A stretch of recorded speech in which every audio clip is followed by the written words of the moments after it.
Listen to better music and listen to music better.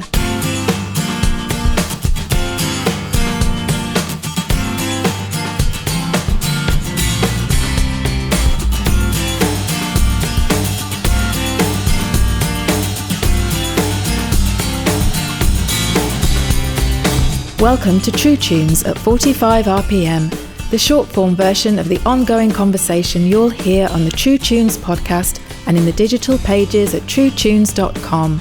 And now your host, John J. Thompson. Hello. On this extra-length 45 RPM edition of the True Tunes podcast, we take you behind the scenes of a recent film event we are sure will be of particular interest for our listeners. If you've been listening to this podcast for a couple of years, you are likely familiar with Electric Jesus, the romantic comedy coming-of-age road picture and send-up of 1980s Christian subculture. On previous episodes, we heard from writer-director Chris White, as well as several cast members, and we spent an entire episode chatting with the film's composer and our longtime friend Daniel Smith of the outsider folk pop band Danielson Family.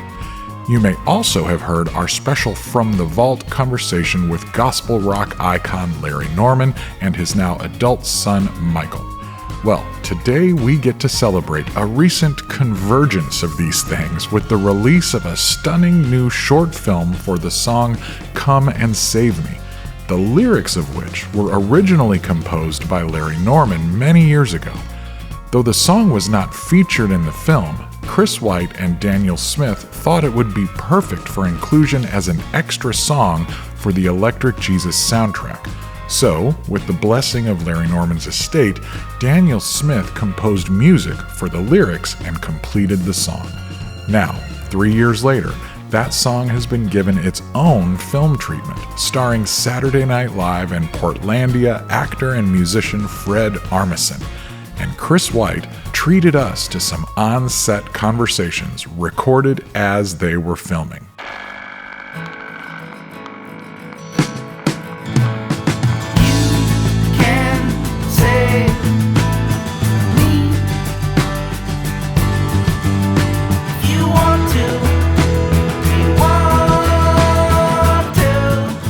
My name is Chris White. I'm the writer and the director of Come and Save Me, this music video for Danielson. We are here today in Greenville, South Carolina, at a place called Pronk Studios, which is a place that has virtual scenery, virtual environments. And I'm with my wife, Emily. We have a company called Studio 15. I like to say that we try to make things that nobody else in the world can make. There's so much content, there's so many things in the world that people are offering. I think we need to, as creators, we need to be creating things that are just uniquely us and uniquely our voice, and then let that, instead of trying to copy everything or trying to do the latest cool thing. My goodness, that's like Danielson, right? Danielson is a rock band. They are an alternative rock band, but I've never heard anything like Danielson. And if you listen to that first Danielson Family record, you will hear something that just comes through all that's completely unique, completely, and also kind of, familiar. There's something about the melodies and the music and everything. So I think maybe that's why I was drawn to Danielson's music, is because I want to be that same kind of thing as a filmmaker, right?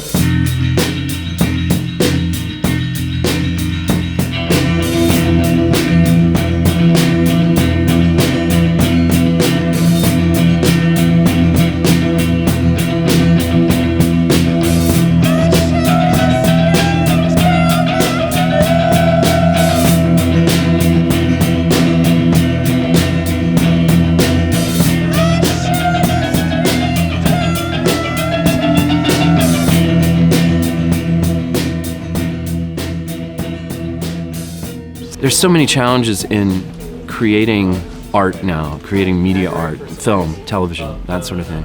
But there's this incredible opportunity that I think we forget sometimes, is that we can make anything, and there's somebody out there, there's an audience for it somewhere.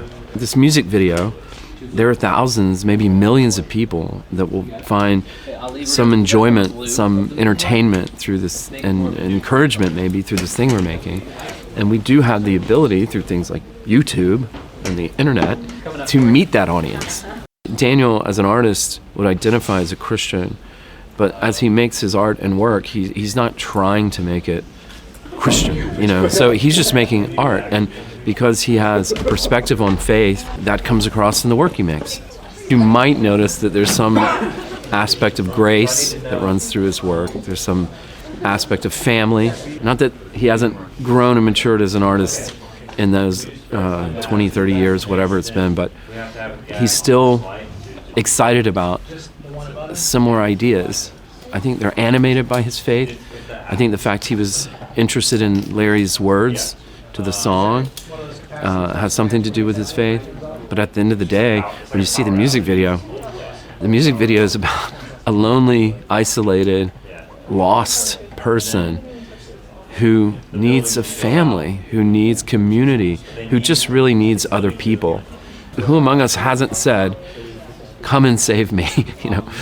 I don't know who we're saying it to. I guess some people are saying it to God. Some people are saying it to maybe a spouse or a lover or a relationship. Some people are saying it to their children. We're all asking help. We're all saying the same thing. That's Danielson's work, right? I hear it in all the work. Did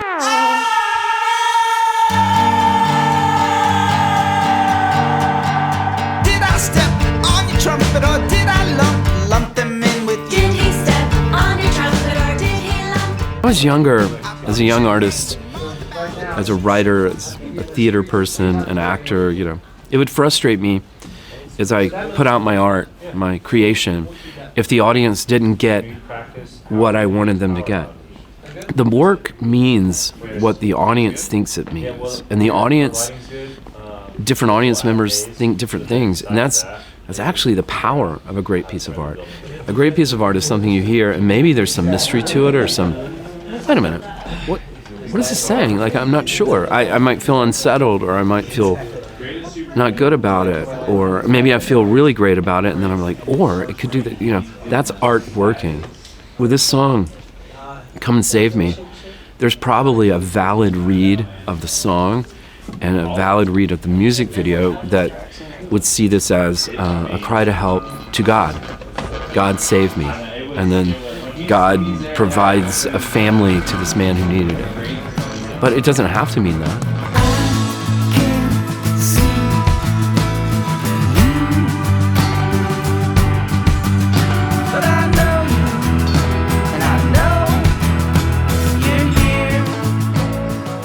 My name is Daniel Smith.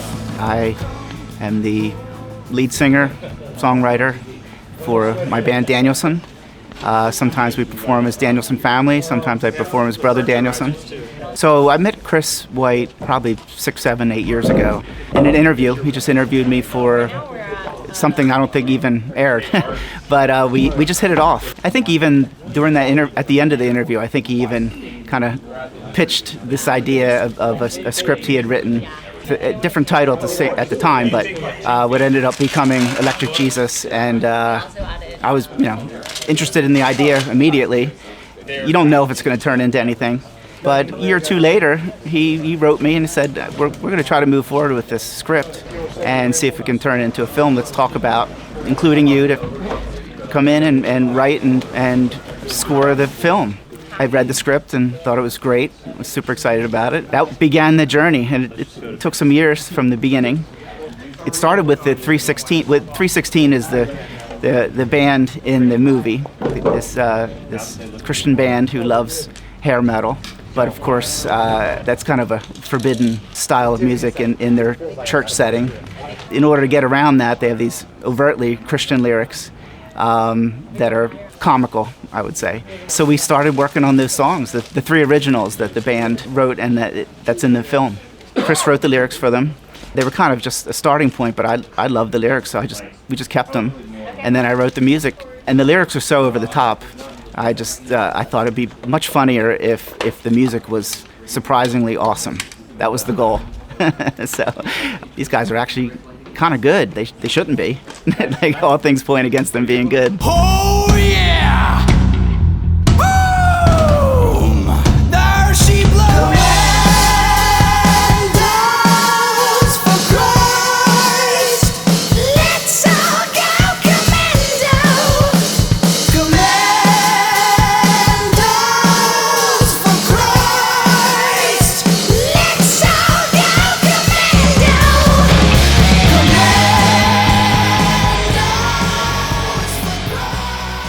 that was the starting point of that.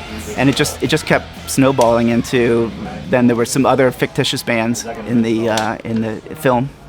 And some of them made it into the film. Some of them just made it onto the soundtrack. We just kept writing new material. So the soundtrack is music from the film, but also music inspired by the film.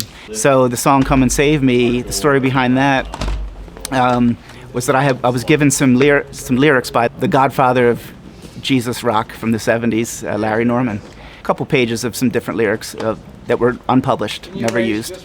The song "Come and Save Me," I really liked the lyrics, and I tweaked it a bit so I could relate to it and connect to it, make it a little more universal. So I wrote the music for that, had my brothers and sisters appear on the recording, and of course the honor of writing music for a Larry Norman unused lyric, unpublished lyric, was a dream in itself. I wasn't interested in writing music that sounds like Larry Norman.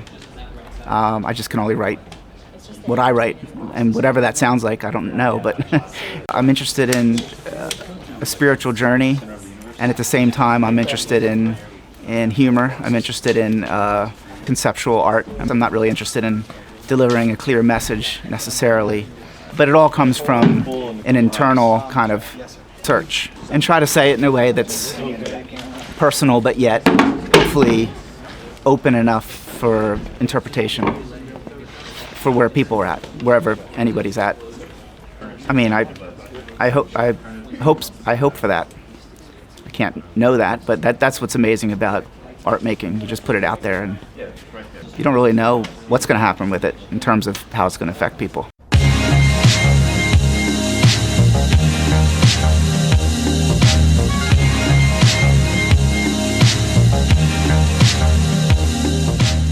I was really excited to hear that Fred Armisen was involved with this project. In addition to his work with SNL and Portlandia, Fred has been a stalwart supporter of and practitioner of indie music for many years. He starts by explaining how he and Daniel Smith first connected. Well, we met at a festival in England called All Tomorrow's Parties. And this is a music festival it's curated by different artists. And this one year, which might have been 2001 or something, it was Steve Albini, a mutual friend of ours, and just a brilliant, funny person, put together All Tomorrow's Parties, and I was on the bill, and Danielson family was on the bill. So we just met each other there, and I thought they were great. I just really liked them. And then over the years, it's been weird. We just keep sort of ending up in the same places. And we stayed in touch. I stayed a fan, and that's kind of how it all happened. Yeah. The only thing that drew me to this originally was just Daniel texting me. So I just like to work with people who I like and who I've known for a while. And then I don't worry about the details. It's more like, are you available these certain dates? And then I look at my calendar and it's like, oh yeah. So because it's him and because it's a Danielson family, then I'm like, whatever it is, I'll be there. The video and the song could be interpreted as inclusivity, life changes and things like that. And for me, it's kind of more like you can have your time alone and then you can go out and play music. So there's like a balance in between. But I mean, I wouldn't want this to be associated with 2020 because then it isolates it as a time capsule and you kind of want it to go on forever, to have some shelf life. But I will say I think every human being experiences like a type of loneliness and then the effort to go out and do stuff. But you can also feel lonely when you're out with a bunch of people too.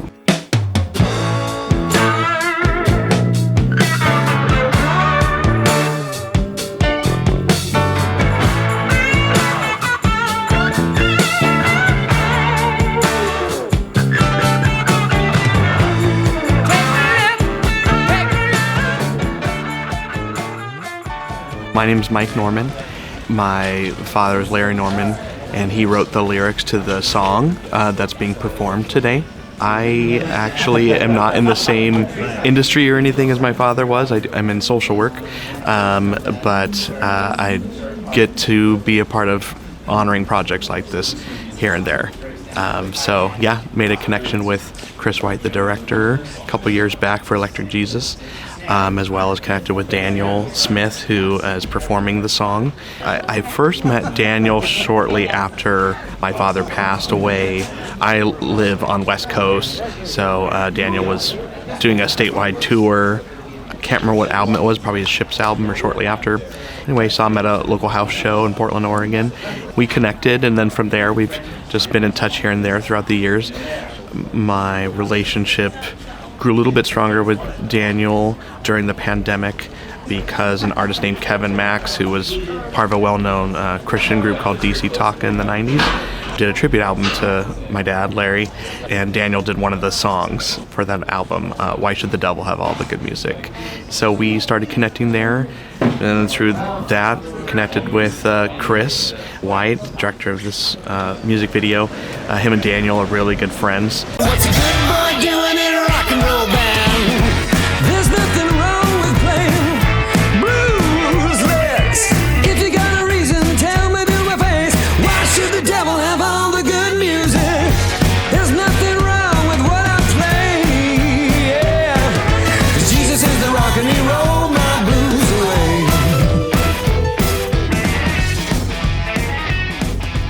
My dad was originally a lead singer in a group called People. They were a one-hit wonder group in the 60s. They did a song that was written by the Zombies originally called I Love You. I love you. I love you. I love you. Yes, I do, but the words won't come. And I don't know what to say. I should tell you just how I feel, and I keep trying,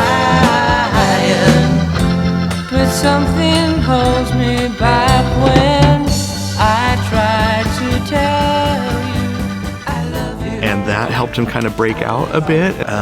And he is known as a pioneer of the industry. There was no Christian music industry at the time in '69 when his first album came out. So he was signed to Capitol Records, and really he made it accessible to the masses, to these themes of Jesus and his faith. But it was not written for people of the faith. It was written to be accessed by anybody. And I think that's what gave him a unique voice, because it wasn't insular and echoing back into the system. It was just a unique voice at the time. I know that my dad was touched by Daniel in his life. I have a feeling he saw some of himself as a younger man in Daniel, and they made a strong connection before he passed away. And so I think he felt very comfortable to give some lyrics that he really felt strongly about to Daniel to use however he wanted.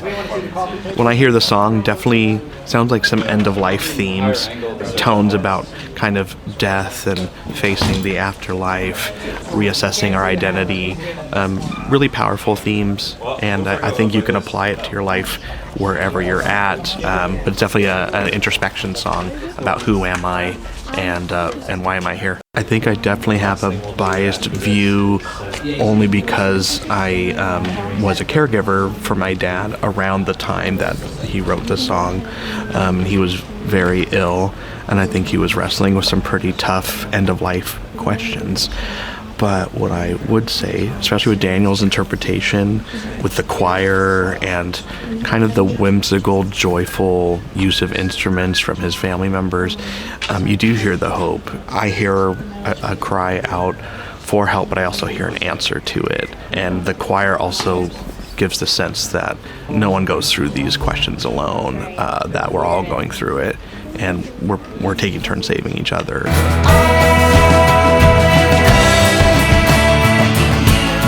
Wash away my pain.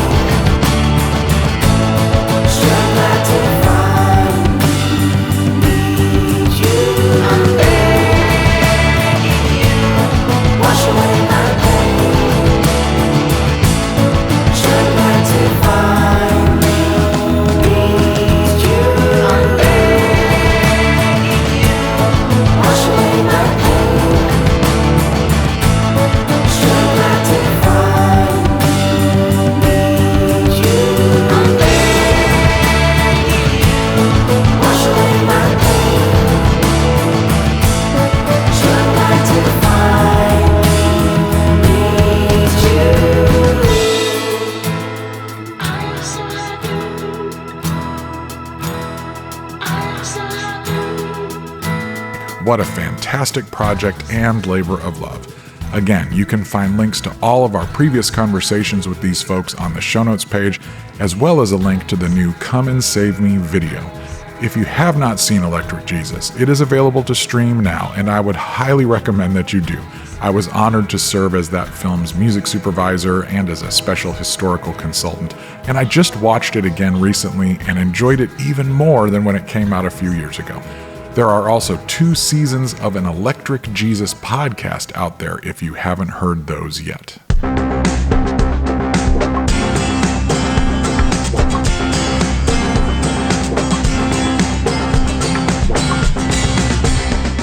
The Runout Groove is coming, and that means it's time to go. If you dig the show, please subscribe and spread the word. Also, please leave us a review and a rating on Apple Podcasts, subscribe to our email list at truetunes.com, follow us on Facebook at TrueTunes Now, and find and follow our weekly Spotify Gallery Stage mixtape. And you can support the show through our patreon.com/TrueTunes community or via a one-time tip linked on the show notes page. Tell your friends about the show, post it on your socials, and let us know what you think. True Tunes at 45 RPM is produced by John J. Thompson and Bruce A. Brown for Gyroscope Productions and is intended for the private use of our listening audience. The contents are protected by US copyright law and are the intellectual property of Gyroscope Productions, with the exception of songs or clips that are from previously copywritten materials. Everything on this episode is used by permission or under fair use provisions. Thanks for listening. Cheers. We'll see you next time.